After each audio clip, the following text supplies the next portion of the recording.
Hi, my name is Mokha, and I am a professor here in the Exercise and Sports Science program in the Department of Health and Human Performance. My undergraduate degree is in actually athletic training and education, so I was a double major. And so I went on to become a certified athletic trainer, which I still am now, which prompted my interest in actually biomechanics. Do you find that trivial to curiosity? Last year of undergraduate, I took a graduate course in biomechanics. It's called Biomechanics of Injury. And it's like the whole world opened up for me then. I could totally understand why we were putting tape applications on certain ways, bracing certain ways, applying orthotics with athletes, understanding the sport maneuvers, say, in a volleyball player that were contributing to her injury. And I said, that's what I want to do my master's degree in. I really got into not just injury management, but sport performance. So I got my master's in biomechanics, and worked for a while, and then decided I want to know more. I want to know more about sport biomechanics. So I got my PhD in biomechanics. I was one of, I think, 10 women at the time. I was told repetitively I was one of 10 female athletic trainers who had a PhD in biomechanics at the time. Now we're a dime a dozen, which is a good thing. I started my professor career at Barry University down the street and was there for 10 years and ran a graduate program in biomechanics, taught in athletic training programs. Went out to California for a while, taught graduate level biomechanics, undergraduate athletic training, sort of always mixing the two there. And then when I came to Nova Southeastern University, I had the opportunity to step out of being classified in athletic training education into exercise and sports science, because we were building at the time laboratory. So the first laboratory here in exercise and sports science, you can blame me. So I was responsible for at least outfitting and putting the proposal in with the help of Dr. Swan at the time.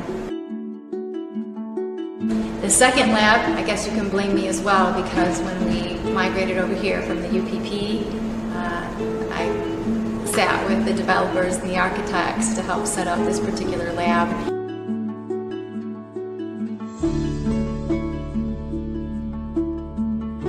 Courses that I teach kinesiology, so that's where we look at, it's like anatomy and physiology, more the anatomy part on steroids. So we just take it to the next level and look at body mechanics and muscle mechanics from injury and performance standpoint. We're just cutting edge, we're current, we're trying to give the very best to our students of what we see out there in the real world. Many of us are connected out in the real world, either by working with athletes, working at gyms. I work with our NSU athletes and doing research and helping conduct their pre-participation exams. And so we want to bring that to our students. Our curriculum is very dynamic as well, so we're constantly changing things.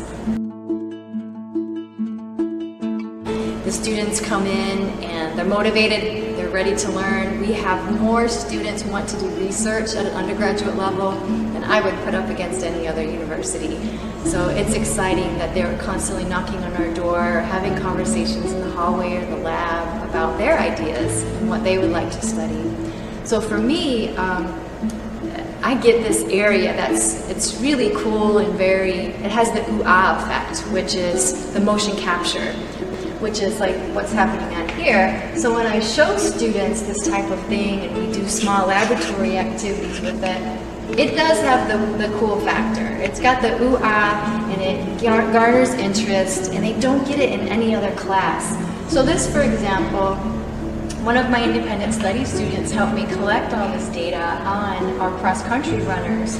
So this happens to be one of the runners on our instrumented treadmill, and the treadmill measures the forces, impacts underneath this runner's feet. But then I'm also getting the angles and how quickly the joints are moving. And we use this so that we can improve performance, so the coaches get this information, and then we use it so that we can reduce the risk of injury. So where we're seeing any mechanics that we know through the literature and previous research contribute to injury, we can identify them, and then through my relationships with the clinicians, the athletic trainers there, then they can take a look and come up with, a rehab program or prehab program for this person. Limits for running, or whether that is going to, possibly contribute to injury. My advice to incoming students is right away, introduce yourself to the professors. There are 5 dynamic professors in exercise and sports science, and then we have our co-faculty in athletic training who will be teaching you a lot as well. Introduce yourself, get into the laboratory, ask about internship opportunities. If something sparks you in class, ask your professor more about it, make that appointment and see them. We're probably doing a research project on it, so get involved, and there's so much going on in the laboratory. Presentations on campus and off campus, get involved.